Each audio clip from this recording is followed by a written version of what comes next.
Hello, everyone. This is Chala Dinkoy, CEO and founder of the Repositioning Expert, coming to you live with another Tuesday Tea Time with Chala. It has been almost 2 months since my last Tuesday Tea Time with Chala.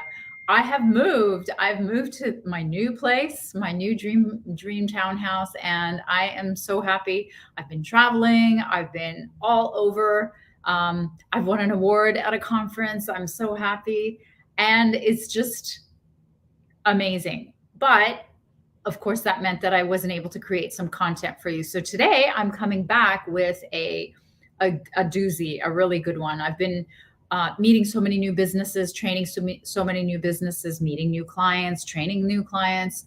So I have all in the front of my mind all of their big hot topics. And one of them, of course, is how to get in with top decision makers in large corporations.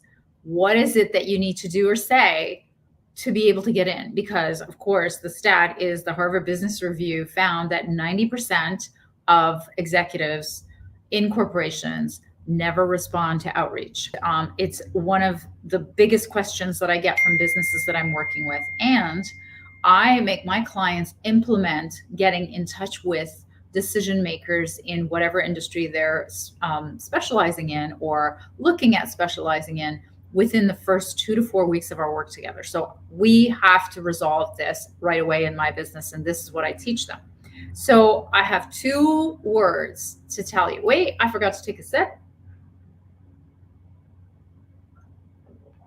I have not forgotten my protein, so that's what I'm getting. More. I'm just going to turn this off. My goodness. Hold on. Okay. 2 words to say to you of how to get a decision maker to take your call is to warm it up. Is that 3 words? So the words are warm lead.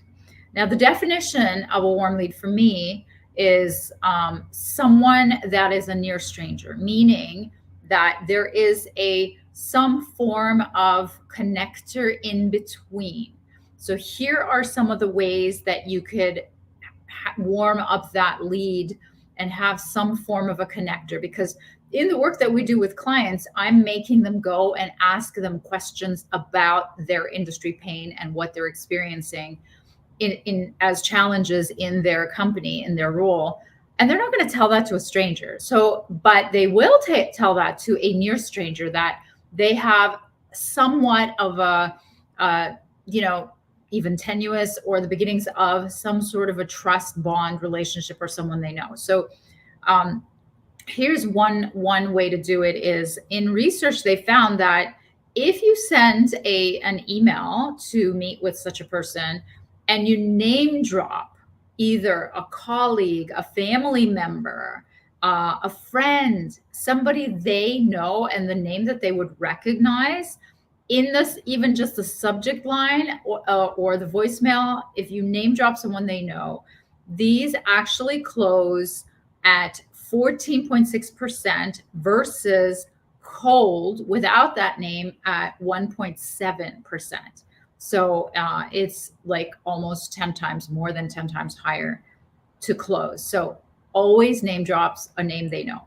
Number 2 is go to or join an association that they belong to, because again, when you're name dropping, when you're reaching out, never mind the fact that you could actually meet them in person there when you go. But if you name drop, you're able to say, we both belong to the same organization, association.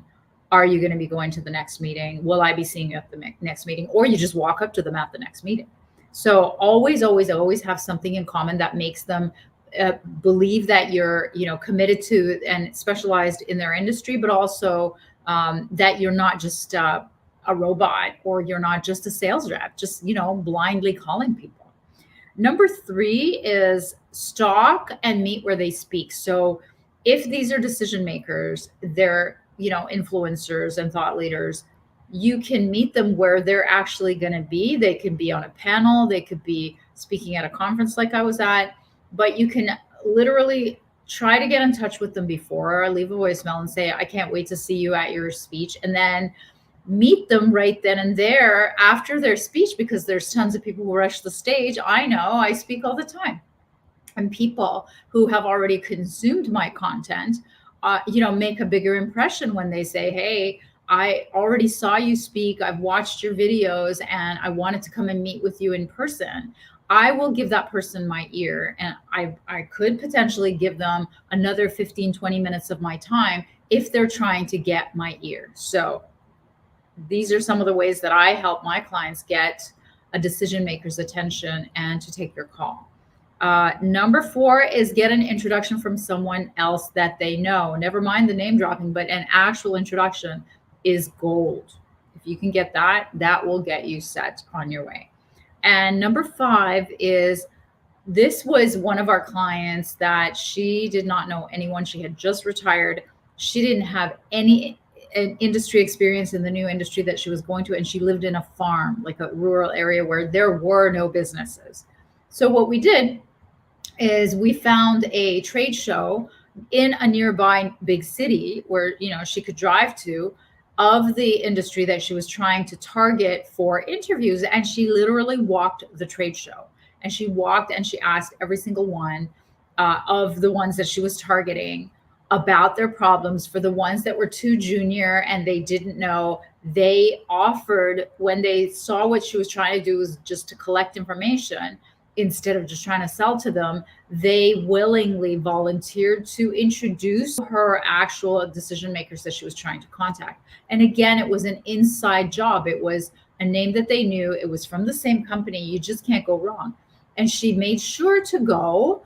I told her to go because I've done enough trade shows, God knows, before like it gets busy and, after it all dies down. So when there's downtime, it's all dead. They're bored. They're looking to talk. That's when you go. Not before they're trying to pick up stuff and leave, but in especially the early days, especially in the mornings before the traffic hits or the rush hour hits for the trade show, that's when you can really talk to them. So that turned out to be a fabulous way for her to meet all the decision makers that she wanted, found out all the problems that they had in those industries from both ends, both the people that were, working on the, on the lower levels, and also the higher decision makers. So it made for a great strategy. And the last one that I have on my list, although I'm sure there's a ton more, is research their passion and contribute to it. And I've talked about this a little bit. We do this with ABM, which is account-based marketing, where we're targeting whales and we're trying to get into the decision makers. And what we do is we research them. We literally stalk them online and look at what are some of the causes, what are some of the passions. And in one case, for example, with one client, we found that a tech company CMO was very interested, invested in, and in fact, so much so that she had started her own charity for pets. And so my client's business was promotional products. So she produced a one-of-a-kind pet onesie for, the prospect's dog. And so she went in and she got the meeting. And not only did she get the meeting, but she got an order. So those are some of the ways that we get a decision maker to take our call. These are human beings. They have interests, they have needs. First and foremost, we're trying to meet with them to try to hone in on what is their actual most expensive pain so that we can put that into our positioning, our messaging, and our marketing plan. But we start with guessing. We start with guessing what that pain and problem could be. And sometimes that is the door opener, is when we say, these are some of the things that we're talking about. Would you be interested? And one of the, final frontiers, if you can't get a decision maker to take your call for any other reason, then we just invite them to an executive roundtable around a problem in the industry that we think they're having.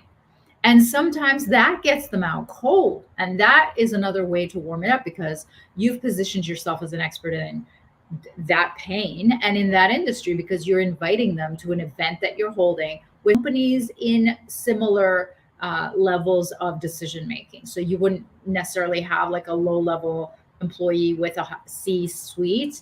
It would all be the same level. So, and I can't say enough good things about executive roundtables. I learned it from my coach.